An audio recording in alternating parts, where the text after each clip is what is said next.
Hola, bienvenidos a Viajeros en la Historia. En este video hablaremos sobre la historia del Conde de Saint-Germain, la verdadera historia del hombre inmortal. Considerado quizás el personaje más inquietante de la Francia revolucionaria del siglo XVIII, asimismo considerado uno de los pilares del ocultismo mundial. La realidad de su vida está mezclada con su leyenda, el cual poder distinguirlas es el día de hoy casi imposible. De igual forma, sobre su figura han proliferado multitud de estudios y supuestos mensajes de calidad variable, los cuales han contribuido a esclarecer quién fue realmente el Conde de Saint-Germain.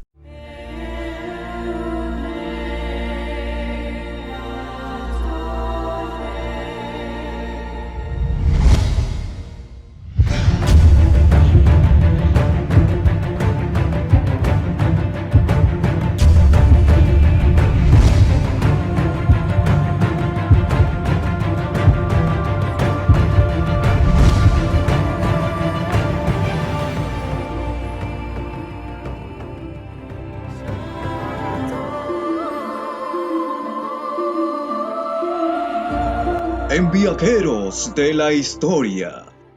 Conocido como Conde de Saint-Germain, Marqués de Montferrat, Caballero Schoening, Príncipe Ragozzi, tuvo muchos títulos, pero nadie supo nunca la identidad real ni los orígenes de uno de los personajes más misteriosos y excéntricos de Europa del siglo XVIII. Este personaje codeó con filósofos y aventureros igual de excéntricos. Este hombre dominaba muchas facetas, así como soltura de varios idiomas. Componía y tocaba el violín.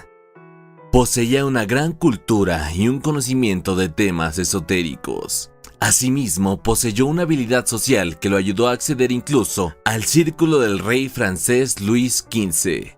Fue objeto de innumerables chismes y leyendas, exageradas hasta un nivel incluso mayor. Su fama se creó en la corte francesa previa a la Revolución. El Conde de Saint-Germain, conocido por ser una figura recurrente en varias historias del tema ocultista. Y, aunque no se sabe a ciencia cierta cuándo y dónde nació, podemos decir mediante suposiciones que nació en Transilvania, en el año 1696. Hijo del último príncipe de Transilvania, conocido como el Maestro Rey Sol, uno de sus tantos apodos. Era muy respetado y admirado por su gran erudición, sus aptitudes y poderes, así como por su parte distinguido por su elegancia personal. Asimismo, se decía que tenía un gran aspecto físico y un misterioso encanto. Recibió un gran aprecio por parte de los reyes y altos personajes, usualmente por su nobleza, especialmente de parte de Luis XV de Francia, Pedro el Grande y Catalina en Rusia. En 1758 era conocido en Francia y Rusia de esta forma, defendiendo los ideales de libertad, igualdad y fraternidad. Se desconoció el origen de su fortuna, su nacionalidad e incluso si tenía esposa e hijos. De acuerdo a estudios, se dice que hablaba a la perfección francés, inglés, español, italiano, chino, árabe, alemán, ruso, portugués, latín. De igual manera, se menciona mucho su alto conocimiento en política, artes, ciencias, poesía, medicina, química, música y pintura.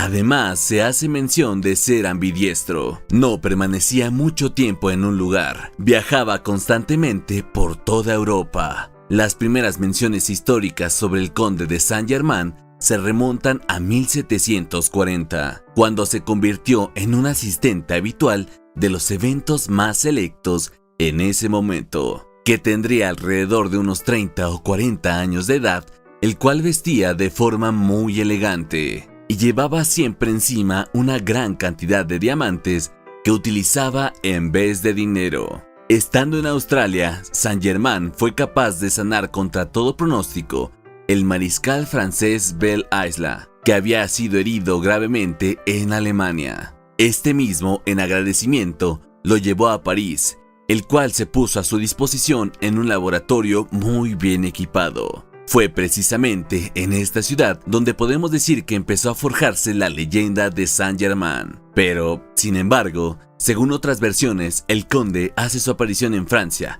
1758, posterior a sus viajes en Holanda, Inglaterra y Alemania, países donde había estado debido a misiones políticas.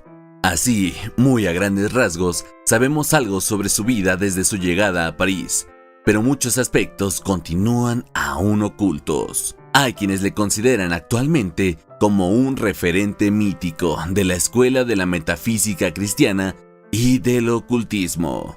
Pero la intempestiva historia del legendario conde de Saint-Germain no termina aquí. A finales de 1745, pudo haber sido arrestado en Londres, debido a ser acusado de apoyar la causa de los Estuardo. En 1760, el rey de Francia le envió a La Haya como representante para negociar un préstamo con Austria, para ayudar a financiar la guerra contra Inglaterra. Allí, sin embargo, no solo se enfrentó a su antiguo amigo Casanova, sino que fue acusado por el duque de Choiseul, ministro de Asuntos Exteriores del rey Luis, de conspiración contra Francia, lo que precipitó su huida. En aquella década, el conde partió hacia la corte de Luis XV en Francia, al que accedió mediante la mediación de Madame Pompadour, la amante oficial del rey francés.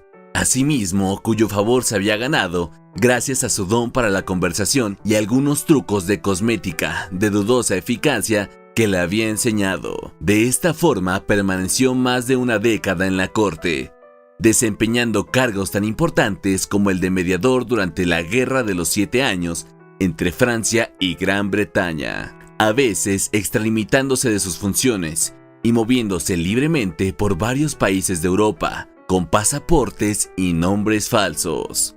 Aunque el misterioso conde era cada vez más conocido, su historia seguía siendo igual de misteriosa y se volvía cada vez más confusa. A esto le contribuyó un episodio acontecido al principio de su estancia en Francia, cuando un comediante inglés que lo conocía de su época londinense decidió aprovechar su fama para inventarse un espectáculo en el que lo caricaturizaba. Asimismo, en dicho show, decía cosas tan estrambóticas como que había conocido a Jesucristo y a Alejandro Magno, o incluso que éste era inmortal. Puesto que el personaje original ya era excéntrico de por sí, algunas de estas afirmaciones terminaron atribuyéndose al conde. Algo que a él no le parecía importante, según parece. En Holanda, bajo uno de sus tantos nombres, en este caso fue el conde de Surmont, amasó una gran fortuna vendiendo ungüentos, pócimas y preparados para combatir cualquier mal, incluso la muerte. Pero aunque las acusaciones de timador y conspirador le perseguirán a donde fuera. En las crónicas de L'Île de Beauf se narra una anécdota en la que éste afirma ante una anciana condesa haberla conocido cuando era joven. De esta forma, daba a entender que el conde tenía más de 100 años, cuando solo aparentaba unos 40. El inmortal conde de Saint-Germain se convirtió de esta forma en toda una leyenda urbana de la época y empezaron a correr todo tipo de rumores sobre él, entre ellos que había estado presente incluso en las fiestas de las bodas de Caná. Se convirtió en una leyenda. Según su historia, era un hombre que no envejecía, alguien inmortal que hacía acto de presencia en acontecimientos importantes de la historia humana. Lo más interesante de su figura fue el enorme conocimiento ocultista que transmitió en varias logias de la francmasonería. Hay testimonios que le sitúan en París en 1835, en Milán en 1867 e incluso en Egipto durante la campaña de Napoleón. La misteriosa vida de Saint-Germain le convirtió en un objeto casi de culto en todo tipo de teósofos y ocultistas, que han llegado a decir que él, en realidad, era el mítico judío errante o Merlín. Fue en París cuando una anciana condesa oyó que un conde de Saint-Germain había llegado para una velada en la mansión de Madame Pompadour, que era amante del rey Luis XV de Francia. Ella había conocido al conde de Saint-Germain en el año 1710, en Venecia, y al encontrarse nuevamente con él, se sorprendió al ver que no había envejecido, preguntándole si era el hijo del conde que ella conoció en Venecia. No, señora, pero yo vivía en Venecia a finales del siglo pasado y comienzo de este. He tenido el honor de haberla conocido bella y hermosa. Ante lo que escuchaba, la anciana condesa, perpleja, le contestó: perdóneme, pero eso es imposible. El conde de Saint-Germain que conocí en aquellos días tenía por lo menos 45 años, y esa es la misma edad que tiene usted. El conde consiguió convencer a la condesa de que era el mismo hombre que ella conoció en Venecia, dándole todo tipo de detalles de sus encuentros anteriores y de cómo era la vida en la antigua Venecia. El reconocido filósofo de Saint-Germain dijo que es un hombre que nunca muere y que lo sabe todo. De dónde conseguía sus riquezas, de qué vivía y dónde vivía, nadie lo supo con certeza. Y de esa forma se dijo que fue uno de los partícipes de conspiración para que Catalina la Grande llegara al trono de Rusia. Se dice que el conde de Saint-Germain pasó sus últimos años escribiendo un manuscrito conocido como los Tres Saint-Trinosophi, un clásico de la literatura ocultista. Este libro fue escrito con una mezcla de jeroglíficos y lenguaje moderno, que es considerado por muchos la Biblia del ocultismo. Según los registros locales, Saint-Germain murió el 27 de febrero de 1784.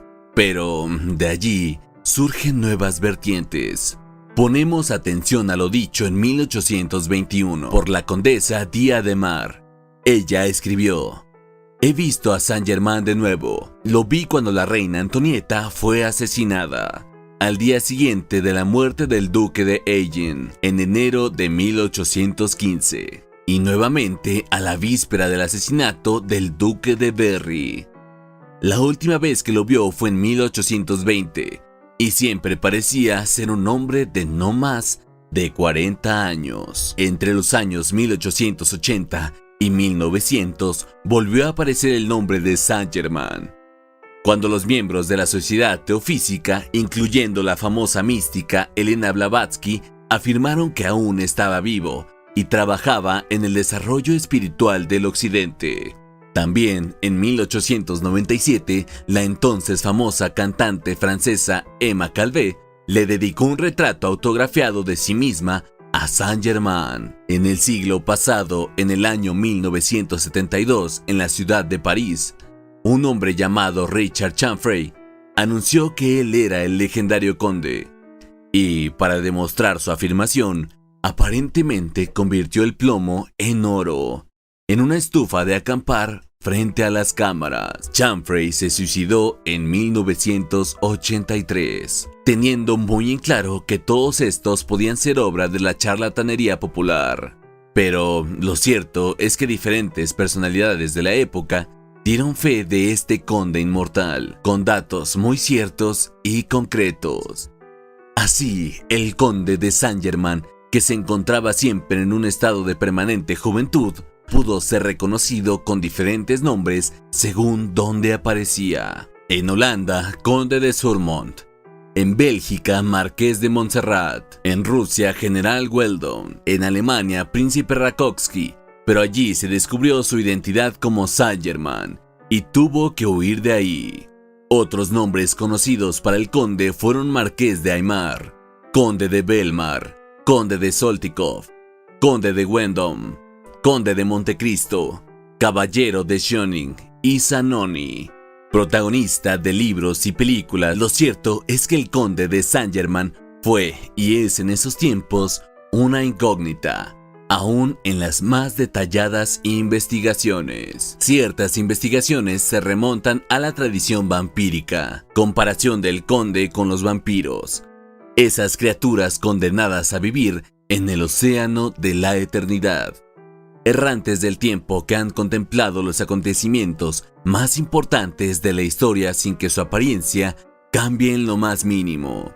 Existe un hombre que, según varias fuentes históricas, vivió entre nosotros al menos 3 siglos, el conde de Saint-Germain. Al conde lo rodeaban 2 corrientes, una de celos y envidia porque gozaba de la confianza y la admiración de reyes, sabios y estadistas más destacados de Europa. La otra corriente de profundo respeto y afecto, en la cual participaban las órdenes esotéricas, las sociedades secretas y las sectas ocultistas de todas partes. La primera corriente procuraba hundirlo, encarcelar y desterrar a donde fuera, llegando tirándolo de traidor, de charlatán cuando menos. Sin embargo, jamás fue sorprendido en la más leve traición a la confianza que era depositada en él.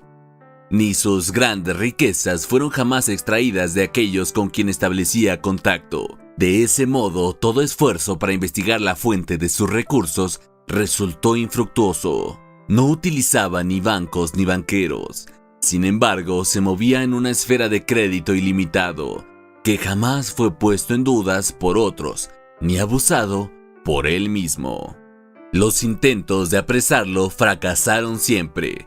El conde se deslizaba y desaparecía misteriosamente, para reaparecer de inmediato en un país completamente diferente. Los escritos que surgieron más tarde y que aún existen no logran explicar una sola palabra de los enigmas y misterios tocantes al conde, ya que todo está basado en conjeturas, suposiciones, opiniones de la conciencia humana, sin un ápice de conocimientos esotéricos o espirituales. De este modo, la verdad sencilla respecto al conde de Saint-Germain, que era un iluminado, un adepto, un enviado especial de la jerarquía blanca para cumplir múltiples misiones con numerosísimas obligaciones. La historia repite a ciegas que nació el 26 de mayo de 1696, hijo del último soberano de Transilvania, Ferenc II Rákóczi, y la princesa Carlota Amadea de Hesse-Rheinfels, en el castillo Rákóczi de los Montes Cárpatos. Perseguido por Carlos VI, quien lo destronó, Ferenc II quiso proteger a su hijo, el príncipe Rákóczi, y después de haber hecho circular la falsa noticia de la muerte del pequeño, lo envió a sus dependencias de Florencia, al cuidado de Jean Gaston, en el último de los Médicis. El príncipe era un mozo muy inteligente y adelantado espiritualmente. A los 14 años se destacó en el movimiento francmasónico italiano, durante el tiempo en el que seguía estudios en la Universidad de Siena. Poco se sabe sobre el príncipe durante esos años. De esta manera, la historia húngara la trata con simpatía cuando lo llama hijo de una alemana que nunca vivió en Hungría, que creció alejado de la tradición Rákóczi como un extraño en el pueblo de su padre, y en ese mismo año acusa, por segunda vez, su muerte temprana. A pesar de que se manifestaba un muchacho adelantado espiritualmente, el príncipe jamás dio ninguna prueba de las facultades que más tarde desplegó. Por otra parte, Saint-Germain fue un personaje muy presente en la vida cortesana europea del siglo XVIII, no solo en la francesa. Algunos consideran que hay una obra que se le puede adscribir como autor: la muy santa Trinosofía, libro iniciático y neognóstico repleto de simbolismo, obra de gran complejidad, altamente elaborada y sincrética. Y si bien no es claro que Saint-Germain sea su autor, aunque se puede fechar en el siglo XVIII.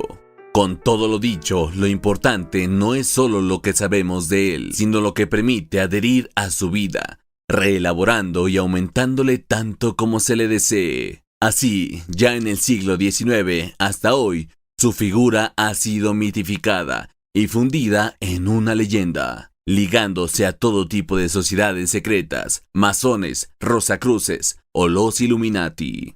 Poco se sabe de esta historia, ya que no podemos corroborar a ciencia cierta si nos basamos en habladurías. Sin embargo, hoy estuve aquí para contarte esta historia desde los hechos más relevantes, y de esta forma con los que tienen más peso, es decir, los que podemos llegar a considerar como los verdaderos. Asimismo, para que pudieras observar desde esta perspectiva esta historia. Así que no olvides comentar y compartir con tus amigos este video. Suscríbete y nos vemos aquí en la próxima.